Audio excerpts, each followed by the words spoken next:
گور صاحب پنجاب میں سر کیا ہو رہا ہے؟ یہ مرضی کے تبادلے وغیرہ کروائے جا رہے ہیں، اس طرح کی باتیں سامنے آ رہی ہیں. یہ معاملات اس طرح کے آپ لوگ اٹھاتے کیوں نہیں ہیں؟ جیسے تحریک انصاف نے آپ لوگوں کے خلاف کیمپین کی تھی، خان صاحب فرا گوگی کے مبینہ فرنٹ پین کو پھر لانا چاہ رہے ہیں. دیکھیں بات یہی ہے جو پہلے پروگرام میں ہو رہی تھی کہ خان صاحب کیا ہاتھی کے دانت کھانے کے اور دکھانے کے اور ہے. خان صاحب اپنی ہر بات کی نفی کرتے ہیں. خان صاحب کا اصل چہرہ کیا ہے وہ بالکل مختلف ہے، اور خان صاحب ہمیشہ جو خان صاحب کا پالیٹکس میں فیس ہے وہ معذرت کے ساتھ وہ خان صاحب ماسک پہن کر آئے ہوئے ہیں، اور ان کا جو اصل چہرہ ہے وہ انتہائی تشویشناک ہے. میں کوئی زیادہ سخت الفاظ نہیں بولنا چاہتا، لیکن وہ یہ ہے دیکھیں جس نے پورا بھاشن جو کہ ثاقب نثار جیسے بندے سے صادق اور امین کا سرٹیفکیٹ لے کر آئے گا، اس کا چہرہ پھر اسی طرح خان صاحب جیسا ہی ہوگا. صادق اور امین وہ ہوتا ہے جس کو اس کے مخالفین اور دنیا کہے کہ صادق اور امین. جب آپ دیکھیں بشرا بی بی ان کے لیے، ان کی اہلیہ ہمارے لیے اس لحاظ سے قابل احترام، کیونکہ لوگوں کی خواتین کی عزت کرنی چاہیے. لیکن بات یہ ہے کہ جب تانے بانے کرپشن کے ادھر تک جا رہے ہیں اور سرے عام جا رہے ہیں، فرا گوگی کو نون لیگ نے تو نہیں انٹروڈیوس کروایا. خان صاحب کے کوئی ویک پوائنٹ تھے تو ادھر گئے. جو یہ 5 کیرٹ ڈائمنڈ کی انگوٹھیوں کی اور رنگز کی باتیں جو آڈیو لیکس ہوئیں، تو وہ کوئی مطلب ہے کہ وہ کوئی ایسی باتیں تو نہیں تھی جو کہ ہم نے بنا کے کرے. اگر کسی نے کی ہے تو خان صاحب چیلنج کریں، کسی عدالت میں جائیں، جو کہ یہ بہت بڑا الزام ہے کسی کے اوپر لگنا اگر، اور وہ بھی جب آپ کے خاتون خانہ کی طرف مطلب ہے کہ باتیں جا رہی ہوں. تو جب آپ کا اصل چہرہ یہ ہو، جس طرح سے میں نے توشہ خانہ میں کہا ہے کہ ایک طرف آپ کہتے ہیں کہ آپ کو کروڑوں سے لوگ باہر سے جناب فنڈ دے رہے ہیں اور کیا کریں، مطلب آپ کو لوگوں نے پیسہ زکوٰۃ کے نام پہ دیا، آپ نے چیریٹی پہ پیسہ اکٹھا کیا اور لگایا سیاست پر. آپ نے پاکستان میں جو پیسہ آپ کو یاد ہوگا، میں ایک پرانا واقعہ یاد کرا دوں، جو شوکت خانم ہاسپٹل کا پیسہ پاکستان میں اکٹھا ہوا تھا وہ خان صاحب نے دبئی میں جوئے پہ لگایا تھا. آن دی ریکارڈ ہے، جس کا اس وقت خواجہ آصف صاحب نے بات کی تھی. یہ 2013 سے بھی پہلے کی بات ہے.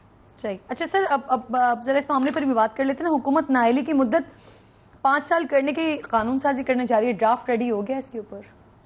دیکھیں بات یہ ہے کہ ہر چیز میں کچھ چیزیں ایسی ہیں جس میں آپ کے وکلا، آپ کے ہیومن رائٹس کے ادارے، آپ کے مطلب ہے ایون جرنلسٹ جس کچھ چیزوں پر آج تک تنقید کرتے ہیں. دیکھیں نیب کے جو لاز اس پہ ہمیں تنقید کی جاتی ہے کہ انہوں نے کی امینڈمنٹس کی.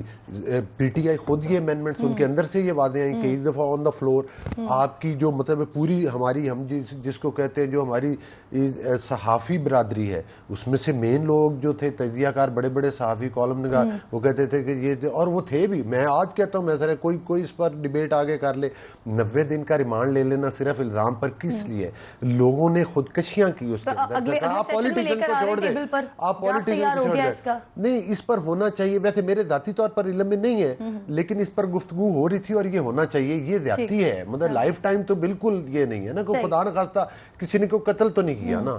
ہاں اگر پھر اس پر سارے بیٹھ کر اگر آپ نے لائف ٹائم کرنا ہے، آپ لوگ اس لیے کر رہے ہیں مجھے نااہل کریں گے، پھر دونوں کو بٹھا کے کہ جی چلیں آپ کی بھی اب نااہلی ختم کر دیتے ہیں، نمیاں صاحب کی بھی نااہلی ختم کر دیتے ہیں، اور پھر مل کے الیکشن کر لیں. خان صاحب باتوں کو ازیوم کرتے ہیں، اور خان صاحب باتوں کو نا وہ مطلب ہے کہ وہ یہ نہیں ہے کہ خان صاحب یہ کہہ رہے ہیں کہ ایسا ہوگا. دستگیر بھی ازیوم کر رہے تھے. نہیں، بہت سارے باتیں ازیوم کرتے ہیں پولیٹیشین. نہیں، میں خان صاحب نے حل بتایا ہے. خان صاحب نے این آر او مانگا ہے یہ بات کر کے کہ میرے ساتھ بھی پھر ایسا کر دیجیے گا، لیکن ایسا ہوگا نہیں. اب مجھے بتائیں مریم صاحبہ کا دفتر ماڈل ٹاؤن میں تیار کیوں ہو رہا ہے؟ کب سے وہ وہاں پہ بیٹھیں گی، معاملات دیکھیں گی پارٹی کے؟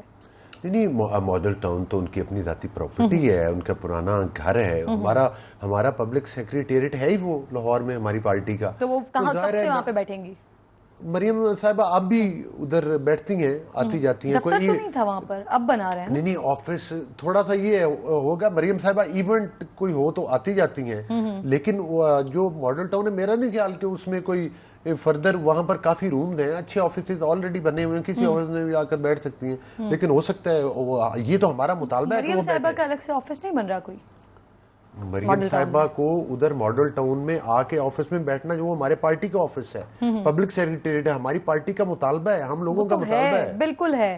بٹ کچھ ایسی اطلاعات ہیں کہ جو اہم ذمہ داریاں دینے کی باتیں ہو رہی ہیں نا مریم صاحبہ کو، تو اسی کے اکارڈنگ پھر وہاں پر ان کا دفتر وغیرہ بھی بن رہا ہے؟ جی دفتر میرا خیال ہے کہ اگر آپ کی وساطت سے مجھے پتا چلا ہے، لیکن اگر بن رہا ہے تو میں سمجھتا ہوں کہ یہ تو پھر ہماری ان کی مہربانی ہے کہ انہوں نے ہمارا مطالبہ مان لیا۔ اچھا یہ بتائیے، نون لیگ کے کچھ رہنما ہیں جو کہ میاں صاحب کی واپسی کی تاریخیں دے رہے ہیں، کوئی مڈ آف سپٹمبر کہہ رہا ہے، کوئی اینڈ آف سپٹمبر کہہ رہا ہے، احسن اقبال، شاید خاقان عباسی صاحب کہہ رہے ہیں، انہیں اس کا علم نہیں ہے۔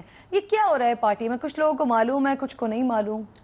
دیکھیں بات یہ ہے کہ میاں صاحب کا ملک ہے پاکستان، کسی بھی سے ہم تو نہیں کہیں گے کہ عمران خان بھاگ کے چلا جائے باہر اور اس کو زبردستی بھیج دیا جائے۔ میاں صاحب علاج کے لیے گئے، میاں صاحب نے پاکستان آنا، اگر میاں صاحب نے ہماری پارٹی کو کی قیادت نہیں کرنی، اگر واپس نہیں آنا، تو میں سمجھتا ہوں کہ یہ تو پھر ہماری پارٹی کا مقصد ہی فوت ہو جاتا ہے۔ پھر نون لیگ تو میاں نواز شریف کے بغیر سٹینڈ تو ہی نہیں کر سکتی۔ الحمدللہ روبہ صحت ہو رہے ہیں میاں صاحب، ہوں گے اور واپس آئیں گے، اور ان کو واپس آنا چاہیے۔ اور آئندہ الیکشن، یہ مجھے مہینوں کا مجھے نہیں پتا، لیکن یہ میں بتا رہا ہوں پہلے ہوں گے، آئندہ نہیں، وہ کمپین لیڈ وہ خود ہی کریں گے۔ بالکل ٹھیک ہے۔